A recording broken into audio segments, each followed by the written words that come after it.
덴마크 가보셨어요? 가보셨어요? 또 역시 최수진 집사님 딸이 덴마크에 안 가봤어요? 딸이 있는데 아이 참말로 안 가보셨구나. 저도 안 가봤습니다. 덴마크. 이 덴마크의 수도 하면 뭐야? 코펜하겐. 코펜하겐 박물관에는요 세계적으로 유명한 예수님의 초상화가 전시되어 있다고 합니다. 그래서 이 작품을 보기 위해서 박물관은 늘 이 관람객들로 붐빈다고 합니다. 어느 날 한 유명 화가도요, 그림을 그린 화가도 동료와 함께 이곳을 찾아서 그림을 살펴봤는데요. 자기가 이렇게 막 봐도 뚫어지게 봐도 어떤 특별한 기법이나 색채가 별로 특별하지 않아서 실망했대요, 대신. 그래서 이제 같이 간 그 친구에게 이런 자기가 느꼈던 이런 소감을 함께 전하자 그 친구가 이렇게 말하는 거예요. 여보게, 그건 말이야 자네가 잘못 본 걸세. 그 작품 말이야 마주 서서 보면 안 된다네. 우리가 어찌 구세주이신 예수님의 얼굴을 마주 보겠나. 그 앞에 무릎을 꿇고 다시 보면 작품의 예술적 진가를 깨닫게 될 걸세. 그래서 화가는 그 친구의 말을 듣고 다시 경건한 마음으로 탁하니 무릎을 꿇고 그림을 이렇게 쫙 올려다봤어요. 그랬더니 그 순간 예수님의 그 말로 다할 수 없는 사랑과 자비로운 모습이 마음을 움직였고 깊은 감동에 사로잡혀서 한동안 그 자리에서 그림을 바라보았다고 합니다.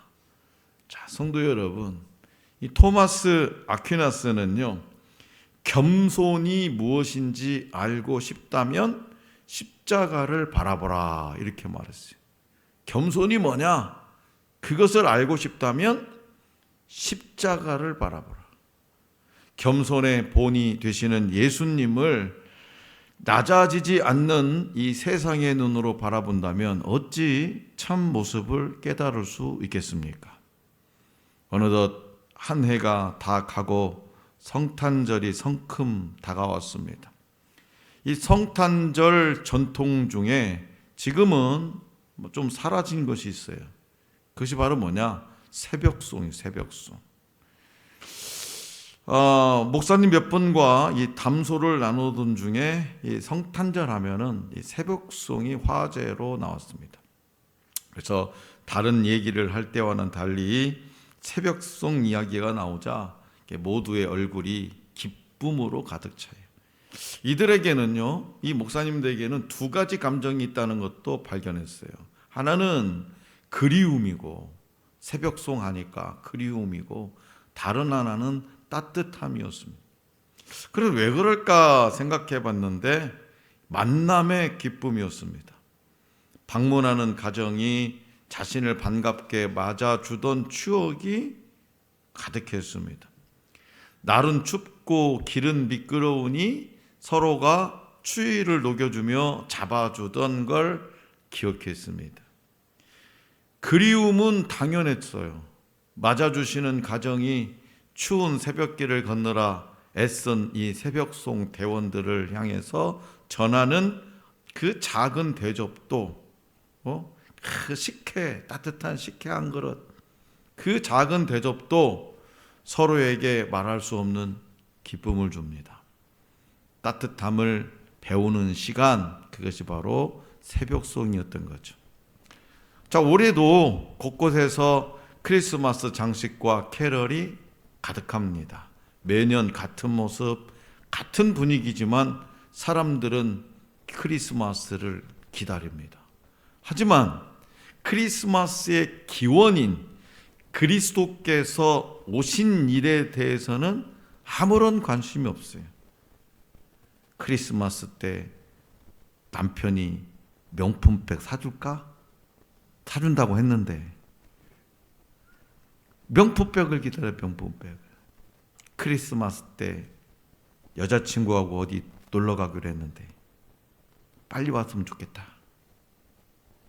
자, 그렇다면 매년 맞이하는 성탄절에 우리는 그리스도가 오신 의미를 어떻게 기억해야 할까요? 본문 말씀에 통해 들려주시는 하나님의 음성에 우리 한번 이 시간 귀를 기울여 볼 수 있기를 원합니다.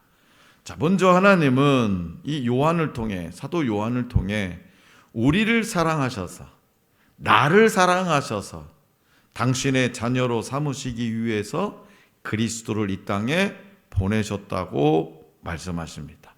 본문 말씀 1절입니다. 1절을 다시 한번 다 같이 받들어 읽겠습니다. 1절 시작. 보라, 아버지께서 어떠한 사랑을 우리에게 베푸사 하나님의 자녀라 일컬음을 받게 하셨는가. 우리가 그러하도다. 그러므로 세상이 우리를 알지 못함은 그를 알지 못함이라. 아멘. 자, 여기서 하나님의 자녀가 된다는 것, 이 하나님의 자녀가 된다는 것은 인간의 어떤 노력이나 공로로 얻을 수 없는 하나님의 은혜로 주어지는 선물입니다. 하나님은 이를 위해서 독생자 예수 그리스도를 이 땅에 보내셨어요.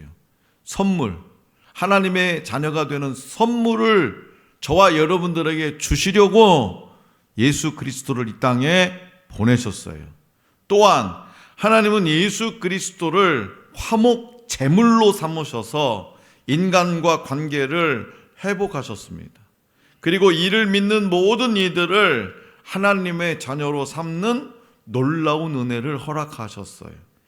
이는 단순히 하나님의 자녀라고 선언하는 것에서 머물러서는 안 되고요, 하나님의 자녀라 칭함을 받았다면 그에 합당하게 변화되어야 함을 알려주는 표현이기도 합니다. 하나님의 자녀, 내가 하나님의 자녀야 라고 하면 그에 합당한 삶을 살아야 된다는 거죠. 본문 말씀 2절입니다. 2절 시작. 사랑하는 자들아, 우리가 지금은 하나님의 자녀라. 장래에 어떻게 될지 아직 나타나지 아니하였으나 그가 나타나시면 우리가 그와 같은 줄을 아는 것은 그의 참 모습 그대로 볼 것이기 때문이니. 아멘. 자, 여기서 참 모습은 뭐냐? 부활의 몸을 의미합니다. 참 모습. 그의 참 모습 그대로 볼 것이기 때문이니. 다시 말해서 성도들이, 저와 여러분들이 그리스도와 같은 영광의 몸으로 변화된다는 의미예요. 자, 우리는 이미 구원받아서 하나님의 자녀가 되었지만 그 하나님의 자녀가 된 것으로 끝이 아니라는 거죠. 아직 분명하지는 않지만 장래에 어떻게 변해야 될지, 내가 어떻게 변화될지, 어떻게 변화될지 기대해야 하고, 또 주님이 다시 오실 때 우리가 예수님과 같이 되고 예수님의 참 모습을 볼 것을 꿈꾸어야 한다라고 하나님은 지금 사도 요한을 통해서 말씀하시는 거예요. 그럼 저는 참 지금 막 기대가 돼요. 어제도 그냥 한 12시쯤 제가 내려왔나? 좀 바빠가지고 뭔 일이, 맞아, 청소하려고. 그랬더니 막 우리 또 집 최수진님사 오늘 왔다 갔다. 내가 기도하면 하나님은 제 기도는 다 100% 응답은. 하나님, 우리 교회에 꽃꽂이나 화분 전문가 좀 하나 보내주세요. 한 10년 기도했어요. 10년 기도했다니까 진짜. 근데 하나님 응답해 주시잖아요. 꼭 여러분들도 끝까지 응답 기도하세요. 10년이 됐든 15년이 됐든. 왜? 하나님의 때가 이르면 응답해 주십니다. 그래서 또 갑자기 이게 화려해진 거야. 이게 뭐가 달라졌지? 보니까 난이 없어지고 꽃꽂이가 딱 생겼는데, 야, 너무 풍성하잖아 지금. 올해처럼 풍성한 강단이 지금 우리 교회 창립 이래 역처음인 것 같습니다.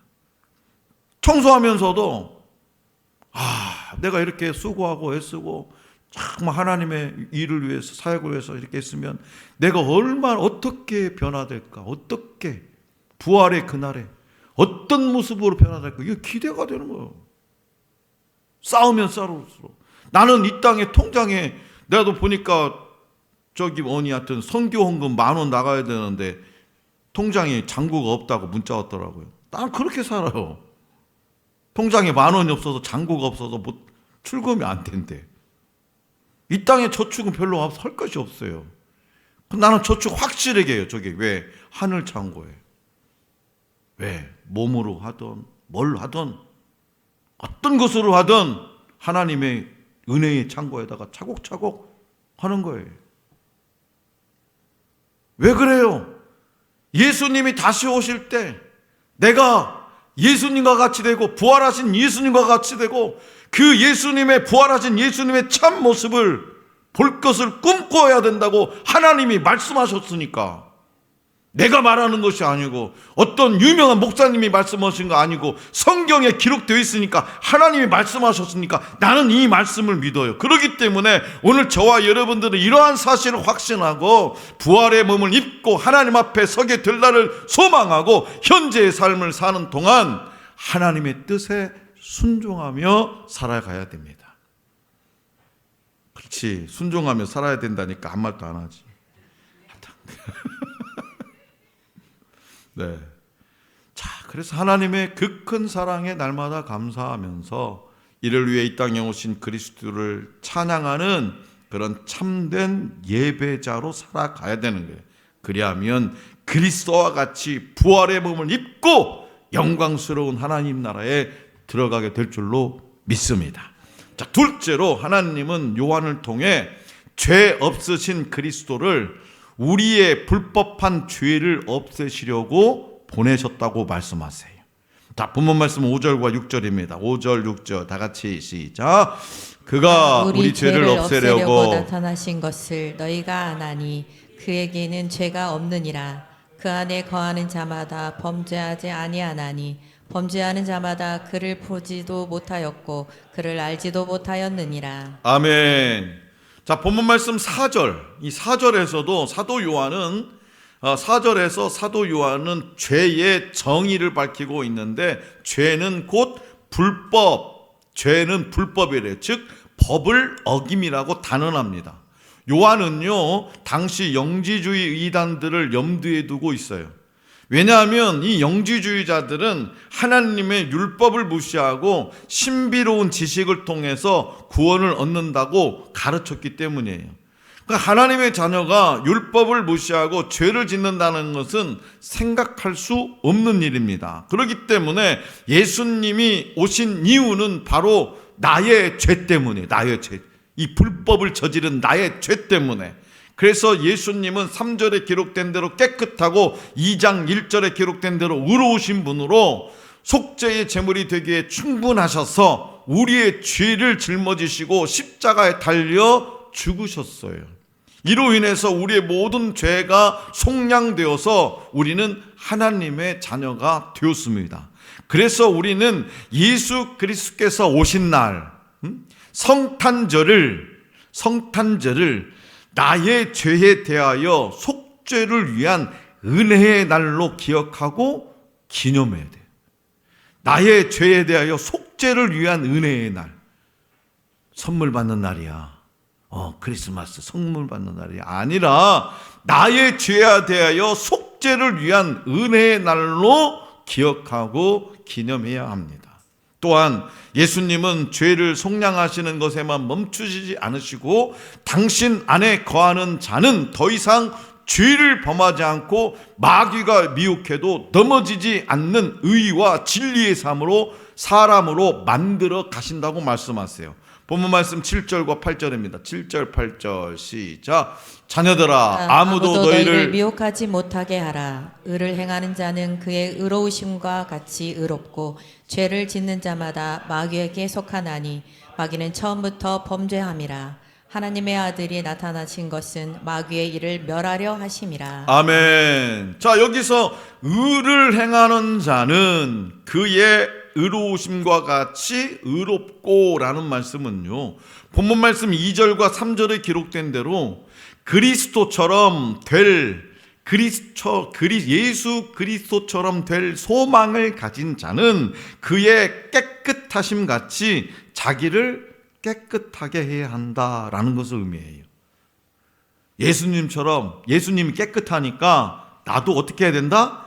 깨끗하게. 그리고 의를 행하는 자는 그의 의로우심과 같이 의롭고 라는 말씀은 본문 말씀 5절과 6절과 같이 예수님 안에 거하는 자, 곧 그를 보고 아는 자는 죄 없으신 예수님처럼 범죄하지 않는다라는 것을 의미해요. 의를 행하는 자는 그의 의로우심과 같이 의롭고, 그러니까 의로운 자가 무슨 뜻이냐? 예수님처럼 깨끗하고 예수님처럼 죄를 범하지 않는다. 그렇기 때문에 의롭게 살아간다. 의롭게 살아간다라는 것은 우리가 오늘 저와 여러분들이 하나님께 속한 하나님의 자녀라는 사실을 보여주는 증거입니다. 하지만 여전히 죄 가운데 행한다면, 교회에 나와서 예배드림에도 불구하고 여전히 죄악 가운데 살아간다면 마귀의 영향 아래 살아가는 겁니다. 그래서 예수님이 이 땅에 오신 목적은 죄의 세력을 멸하고 거룩한 하나님의 나라를 세우기 위함이에요. 그렇기 때문에 2025년 성탄절을 맞이해서 저와 여러분들의 모습이 하나님의 자녀로서 의로움을 회복될 수 있기를 원합니다. 자, 마지막으로 하나님은 거룩한 자의 증거인 사랑을 주시려고 그리스도를 보내셨다고 말씀하세요. 본문 말씀 9절입니다. 9절 시작. 하나님께로 난 자마다 죄를 짓지 아니하나니 이는 하나님의 씨가 그의 속에 거함이요 그도 범죄하지 못하는 것은 하나님께로부터 났음이라. 아멘. 거룩한 자의 증거인 사랑을 주시려고 그리스도를 이 땅에 2000년 전에 보내셨대요. 자, 하나님은 우리 그리스도를 통해서 우리를 자녀로 삼아 주셨고 우리 안에 하나님의 씨를 심으셔서 죄를 이길 수 있도록 양육하십니다. 기르세요, 우리를. 우리 안에 하나님의 씨를 심으셔서 죄를 이길 수 있도록 기르신단 말이에요. 그 여기서 그러면 하나님의 씨가 뭐냐? 하나님의 씨. 하나님의 씨는 새로운 삶으로 태어나게 하는 말씀입니다. 그리고 성령을 의미해야 돼요. 다시 말해서 예수 그리스도를 믿음으로 하나님의 말씀이 주어지고 예수 그리스도를 믿어야 하나님의 말씀이 내게 주어지는 거예요. 그리고 성령을 통해서 그 말씀을 깨닫고 회심해서 새로운 생명을 갖게 되는 것을 말합니다. 그러면 이것이 뭐냐? 다시 말해서 거듭남, 하나님으로부터 태어나는 것이에요. 그 요한은 하나님께로부터 난 자마다 하나님의 씨가, 하나님의 말씀이 그의 속에 거함으로 죄를 짓지 않는다고 말합니다. 그리고 하나님의 씨, 이 하나님의 말씀은 죄를 짓지 않게 하는 것에 그치지 않고 하나님의 사랑을 본받아서 실천하게 하는 능력이 되게 한다는 거예요. 그래서 요한은 형제를 사랑하는 자는 하나님께 사랑하지 않는 자, 형제를 사랑하지 않는 자는 하나님께 속하지 않는 자라고 단언을 하죠. 그 이유는 하나님의 자녀라면, 하나님의 말씀이 내게 심겨져서 하나님의 자녀가 되었다면 하나님의 자녀라면 사랑하는 삶을 살기 때문입니다. 왜? 하나님 자체가 사랑이시기 때문에. 그 예로 요한은요, 자신이 악함으로 의로운 아우를 죽인 가인을 듭니다. 다시 말해서 가인은 형제를 향해서 자기 친동생이잖아요. 형제를 향해서 사랑을 나타내기는커녕 도리어 미움과 폭력을 드러냈어요. 가인은 동생 아벨을 미워하고 죽임으로써 자신이 하나님께 속한 자가 아니라 마귀에게 속한 자임을 드러냈습니다. 그러니까 화내고 폭력적으로 인상 쓰고 마귀에 속한 자, 하나님께로부터 난 자가 아니에요. 그러니까 혹시라도 남편이 뭐라고 하거든 순종하세요. 화내지 마세요. 화내는 자는 마귀에 속한 자. 화내는 자. 성도 여러분, 하나님의 자녀인 저와 여러분들은요, 악한 자에게 속해서 의로운 자를 대적하는 것이 아니라 악한 마귀에게 속해서 의로운 자를 대적하는 것이 아니라 의에 속해서 하나님의 사랑으로 원수까지도 사랑하는 자들. 원수까지도. 그래서 사도 바울은 로마서 12장에서 악을 악으로 갚지 말고 선으로 악을 이기라고 명하면서 원수의 필요를 채워줌으로 하나님의 사랑을 본받을 것을 교훈하고 있습니다. 가인이 선택한 미움과 폭력의 정반대에 서 계신 분이 바로 예수 그리스도십니다. 예수님이 보여주신 사랑은 어떤 추상적인 것이 아니라 소설이 아니라 구체적이고 역사적인 사건으로 나타났습니다. 예수님의 죽으심과 부활이 바로 그것입니다. 가인이 의로운 동생의 생명을 빼앗은 자라면 예수님은 죽어 마땅한 사람들, 죽어 마땅한 저와 여러분들을 대신해서 십자가를 지심으로 죄인들에게 생명을 나눠주신 분이에요. 그렇기 때문에 오늘 저와 여러분들도 말로만 그치는 사랑이 아니라 예수 그리스도처럼 행함과 진실한 마음으로 하는 사랑을 우리의 가족들에게, 우리의 친구들에게, 우리의 이웃들에게 마음껏 나눌 수 있기를 원합니다. 별로 나누자고 해도 그냥 나누든가 말든가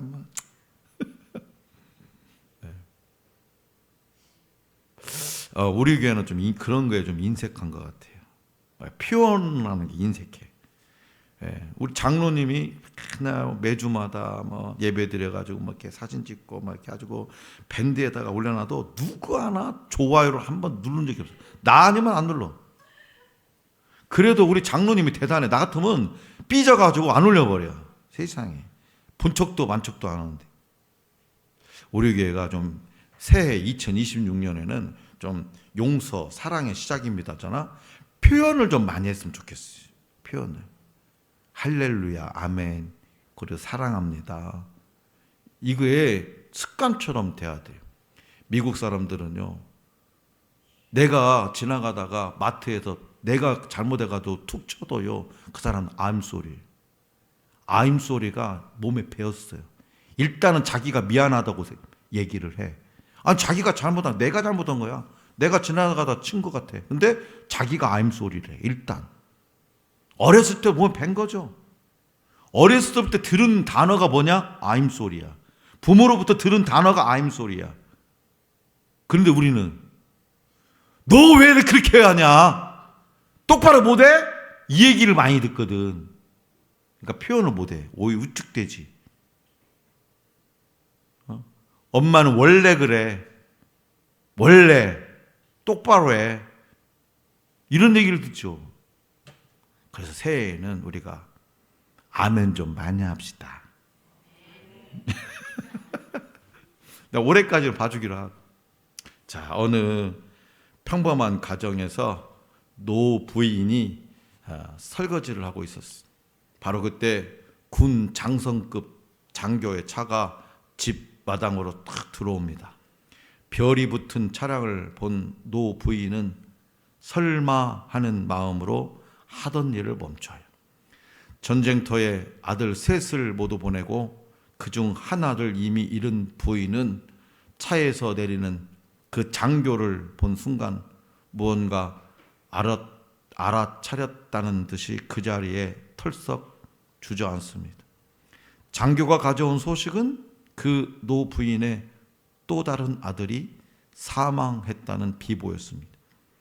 2차 대전을 배경으로 한 라이언 일병 구하기의 한 장면이죠. 사령관은 한 가정의 세 아들을 모두 잃게 할 수 없다고 판단하고 살아있을 나머지 아들을 찾아서 안전하게 집으로 보내기로 결정을 합니다. 그가 라이언 일병이죠. 노모의 절망과 슬픔은 참으로 애절합니다. 부모는요, 자녀를 자기 목숨보다 귀하게 여깁니다.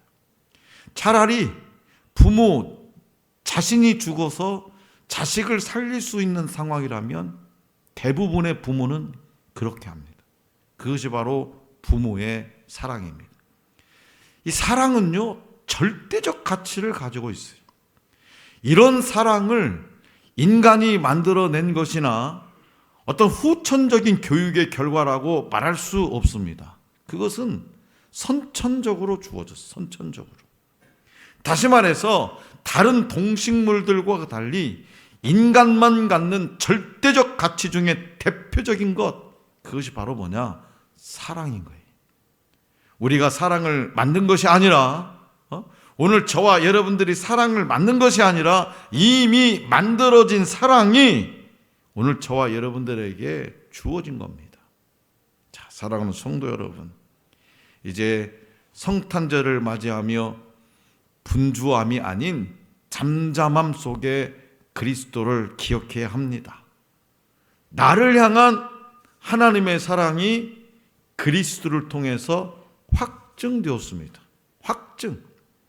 하나님의 아들 예수 그리스도가 사람으로 이 땅에 오셔서, 이 세상에 오셔서 십자가에 죽기까지 낮아지심으로 지옥에 있어야 할 나를, 지옥에 있어야 할 나를 하나님의 자녀 삼으시기 위한 하나님의 절대적인 사랑, 그것이 바로 성탄절입니다.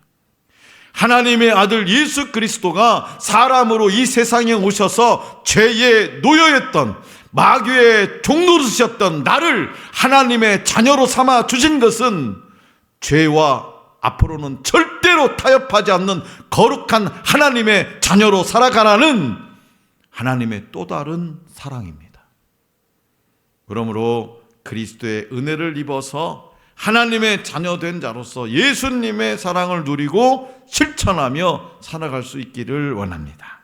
예수님이 이 땅에 오신 성탄절을 맞이해서 그리스도의 희생을 본받아 거룩한 삶을 살아가는 우리 모두가 될 수 있기를 간절히 기원합니다.